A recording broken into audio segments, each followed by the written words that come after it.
It's really amazing when you look back at how technology used to be. This was an iPhone 4S, and you can clearly see the tremendous size difference in these things. And this right here is a 10S Max or an XS Max, right? As you can see, this one had the 30-pin connector while this one has Lightning. But it's amazing when you look back and you see just how huge a difference there is between these things. So this was the 4S. I'm not exactly sure why I decided to actually hold on to this one. But what's funny is the 4S, if you watched my video where I was in the Seychelles, I had the 4S Max in my bag, and I also had an iPhone 6 Plus. And I had a problem at the beach where I accidentally dropped the 6S Plus into water. And it was beach water. And it shorted that phone out almost immediately. Now, fortunately, ever since iPhone 7, we've had water resistance. And the water resistance, which I've actually tested with my iPhone 12 Pro Max, the water resistance, even at the beach, it got wet. It got into beach water. It got submerged in beach water. I never had a problem with it. So the one thing I got to say about Apple, like all the haters can hate all they want. Apple keeps improving their product. And that's just the bottom line. They keep improving their product. They keep making a better product. And one of the things that I love so much about Apple is the ecosystem. The mere fact that I could go buy a phone right now and all I got to do is just input my information, and straight from iCloud, all of my old phone's information goes straight from the cloud to it, means that just in case I ever lost a phone, or if a phone was stolen from me, or if I left it in a cab or whatever, even if I lose the device, not only can I deactivate the device using the iCloud Find My iPhone, but on top of that, I can re-download all of my information. Now, granted, I'm going to be out of a certain amount of money if I ever lost a phone, but that aside, it wouldn't be as if I lost everything simply because I lost the phone. So, again, this was the 4S, and I kept this around. The picture quality, the video quality at the time, I think it was limited to like maybe 720p as a video camera. And the beautiful thing about this was when I was in Seychelles, my 6S got damaged by water, and I was able to use this in order to continue making videos. Even though they were much, much smaller, there wasn't a lot of space in these phones, I was still able to make decent video quality just to continue to make my little video review about the Seychelles. So that was the 4S. So this is the 10S Max. Now, the 10S Max, now, if you remember, the iPhone 11 came during COVID. And because the iPhone 11 came out, well, actually, I wouldn't say during COVID. The iPhone 11 came out in 2019, September. So ultimately, I skipped the iPhone 11 because the 10S Max was so good that I didn't see anything in the 11 that I really needed. Now, if you remember, the 10S Max was the last phone to only have dual cameras. And the dual camera system was replaced by the 11, which had tri-cameras. So you got 3 cameras. And ever since the iPhone 11, they've pretty much kept it at 3 cameras. They haven't gone up. And the reason why it's 3 cameras is because one of those cameras is a wide angle. The other one is basically for 4K video shooting. And then they have another camera in there, which it's somewhere in between the other two, because the wide angle one is, if I'm not mistaken, it's a smaller sensor, and the other lens that's used for video shooting is a larger sensor. And they've basically been making the tri-camera mode ever since, and I don't think they're going to go to 4 cameras.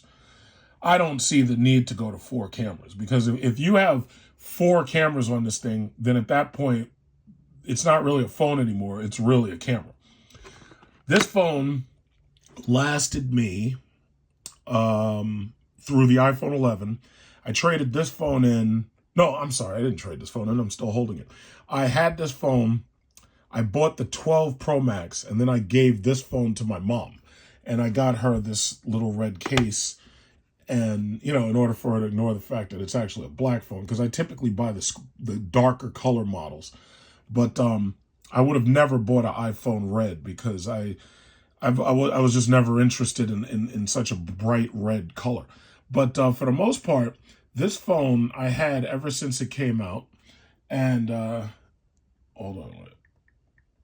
Yeah, this phone I had ever since it came out. And the thing that I'd like to point out is the fact that if you go down to the battery life allows you to see how much health the battery has, right?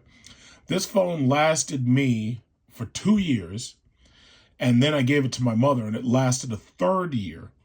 And now it's saying that the battery needs service, and the battery is at 75% maximum capacity. So whatever this battery was able to hold, it now only holds 75% of that. Now, a battery for a 10S Max, I can take this to the mall and I can have them service this phone, and I can keep this phone a lot longer. I had considered giving this phone to my father, but he has an iPhone SE, and before I would give this to him, I would service the battery. Then again, 75% battery is fine because he's retired. He doesn't do anything, so he doesn't really need much battery power. But I have to say, the average iPhone battery is going to last you about 3 years before it gets to this point. Because as you can see, this phone is more than 3 years old, and it's only at 75% capacity. There are some people who use their phones constantly plugged into their car, like Uber drivers, and they only use the phones as GPS navigation systems. So those people, they could care less about the battery life because they're going to have it plugged into the car to use as a navigation system for their Uber and Lyft and Grubhub and whatever. So you know what I'm talking about. This phone could theoretically last forever. In fact, right now, this phone is running iOS 16. And what was the wallpaper? I put iOS 16 wallpaper on here. Customize. Okay. So yeah, this is the iOS 16 wallpaper. The one thing that I did notice is that unlike my iPhone 14 and my iPhone 12 Pro Max, one thing I did notice is that on this wallpaper, the GPS navigation coordinate that shows where you are on Earth, the green dot, it doesn't show up. Now, I'm not exactly sure why that is, but it just doesn't show up. And I'm almost starting to wonder, someday if humans ever make it to the moon, will they also have a green GPS navigation dot on the moon based on satellites? Who knows? Maybe. And also, as you can see, like I like their wallpaper. They show the relative positions of the planets and everything. All of that is astronomical data, so all of that is basically accurate because it's based on astronomical understandings and whatnot. So even if it wasn't accurate, it's not like you'd know. It's not. Nobody's going to look up and say, "Hey, Pluto's not supposed to be there." It's like nobody's going to do that. This 10S Max served me well. Even this 4S, this still works. I could use this if I go to another country, like some impoverished country or something, and I could get on their network, and I could just get a micro SIM, and I could use this if I really needed to. But this 10X Max still works. And one of the reasons why I'm not crazy about trading in phones is because they don't offer enough for the buyback. It's like my 12 Pro Max, they will only offer like maybe $500, possibly $600. Meanwhile, on eBay, if I wanted to trade a 12 Pro Max 512, they only, on eBay, you could probably get up to about $800, but the problem is finding somebody who's willing to buy it. Why would you buy a 12 when you can buy a 13? Now, I also have an iPhone 13 floating around because, as you can see, I've started keeping these phones just so I can hand me down to my family. But now that I'm holding this 14, I'm extremely happy with the quality of the image of the video. I'm extremely happy with the display quality of the 14.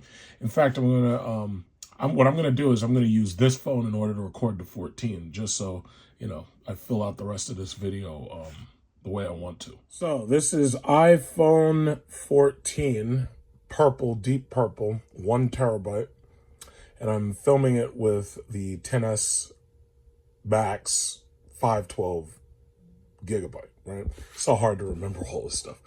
But in any event, the camera on these things is pretty much what most people are buying these things for. Thus far, I've finalized video on this phone, And here's the thing that nobody seems to understand. I don't know why it is nobody understands this. I've had to explain this numerous times. The reason why I bought a 1 terabyte phone is because you can't finalize videos in iMovie from iCloud. It doesn't work. Like, I don't know if it works on the Macs or the laptops, but in order to finalize video, the video that you shoot has to be on the phone locally. And when I say on the phone locally, that means that you have to have that video clip on the phone. When the video clip's on the phone, just like this video I made yesterday, you saw how beautiful that video looked of my brand new Desert Eagle. This phone can shoot video for like 24 hours. But the problem is, it doesn't matter how much video you shoot. The problem is, can you finalize it? And when I say finalize it, I mean that the phone has to be able to change the encoding to 4K 60 frame per second video that's going to be compatible with YouTube or Facebook or whatever you're going to post a video on. So I needed a 1 terabyte iPhone specifically because I knew I was going to be making vacation vlogs, and I knew that I had no idea what the maximum length of my videos is going to be. So when you string those clips together in iMovie, the video gets larger and larger and larger, but eventually it gets to a point where the phone doesn't have space to export the video to the album. So I had to get a 1 terabyte. And first of all, let me say this. I don't, like, some people criticize and they be like, oh yeah, well, it's too much. Apple shouldn't charge that much. Let me tell you something. If Apple was selling a 2 terabyte iPhone for $2,000, I would have bought that, period. I just needed as much storage space as possible. I don't understand why that's so complicated, why nobody understands that, but I need as much storage space as possible. If they had a 3 terabyte iPhone, I might buy that.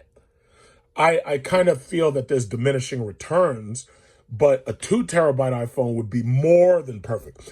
My personal files on this phone take up about 350 gigabytes. That means that the other 700 and whatever gigabytes, because it's not a full 1,000, because so I can't just say it's 700 or whatever, but because you never know exactly how much space is being used by apps and some of the stuff that they store. But the bottom line is, if I could have gotten a 2 terabyte, I would have just gotten a 2 terabyte. 1 terabyte for now is cool. I would say that I'm going to skip iPhone 15. iPhone 15 and iPhone 16 will probably be built on the exact same body. So most likely I will skip 15 and I'll skip 16, and I'll wait until they make a 2 terabyte model, which might be the 17. As far as I can tell, this phone is so good and so perfect that I won't have a problem skipping the 15, and I probably won't have a problem skipping the 16. The iPhone 17, however, I definitely will buy, especially if it has 2 terabytes worth of storage. So yes, being a professional camera is the most important thing. And that tri-camera with the LiDAR so far has served me very, very, very well. The one criticism that I can offer is that the LiDAR system, which is basically there to judge distances for the camera so it knows how to autofocus, sometimes it can be a little off. When there's bright lights or there's glare, sometimes the system malfunctions. You can beat that by pushing auto mode. The autofocus lock can beat a malfunction because it keeps the thing locked at a desirable focal length. But for the most part, this is a really good phone. This is easily the best phone that iPhone's ever made, but it's easy to say that because iPhone continues to improve. The one iPhone I have to say that I was less than happy about was probably the iPhone X. The iPhone X was nice, but the screen wasn't large enough. Or the screen was larger than the iPhone 7 and the iPhone 8. The problem was the body and the screen had a design where it made it look like the phone wasn't as big as it actually was. But this is a really great device. And, I'm so happy with this phone. And I think I could have this thing for a pretty long time. I think I could keep this phone at least 2 or 3 years until better technology comes out. So I personally don't see myself upgrading until there's a 2 terabyte. Once there's a 2 terabyte, I'll get that, and then I probably will skip whatever comes next. See, I think one of the things people need to remember is that because of Apple's strategy, where they use the same chassis for basically, they build the phone and then they make one iteration of it, revision. If you have a solid number, you can skip the S model and you can go to the next solid number. Like you could skip iPhone 4S and you could go straight to 5 from the 4. And then you could skip 5S and go to the 6. And then you could skip the 6S and go to the 7. So I think one of the things that people get wrapped up on is the fact that you're really not supposed to upgrade your phone every single year. Now, because of the way advertising is, advertising makes you believe that you need to upgrade your phone every single year. I don't believe you really need to do that. I think you can skip a year. Now, in certain cases, you might be able to skip 2 years. And then there's some people who just need a phone to be a phone and they don't care about the technology and they'll skip 3 or 4 or 5 years. You got to understand, because of the fact that Apple took away the headphone jack in an attempt to make these things more waterproof, some people are still using the iPhone 5. Some people are still using iPhone 6 and 6S, and they refuse to upgrade specifically because of the headphone jack. I think that that's stupid because, honestly, the digital audio is cleaner than the analog audio. When those headphone jacks get dirty and damaged, those things just don't sound as well. I can understand there's certain people who want to keep them simply because they have stereo equipment and they use the iPhone specifically as a jukebox. Okay, fine. But there's some people who know that they're not going to upgrade year over year. And I don't see anything wrong with that. I'm just saying that, these phones are, they're state of the art. Everybody keeps on saying this bullshit about how great Samsung phones are. But personally, I see nothing innovative about a folding phone.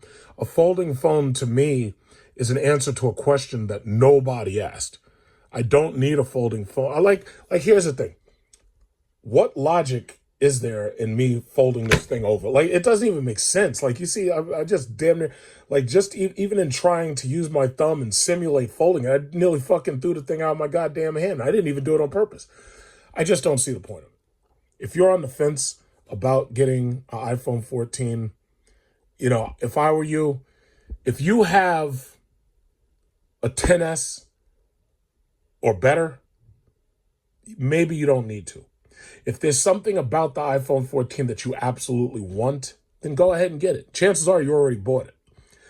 But that's the thing. I love my iPhone 14. And I'm also very glad that I picked deep purple. It's purple enough, and deep purple, like when they say deep purple, it's a dark enough purple where it could be easily confused with black or blue. It's absolutely not black, but it could easily be confused with space gray or blue, but it definitely is purple.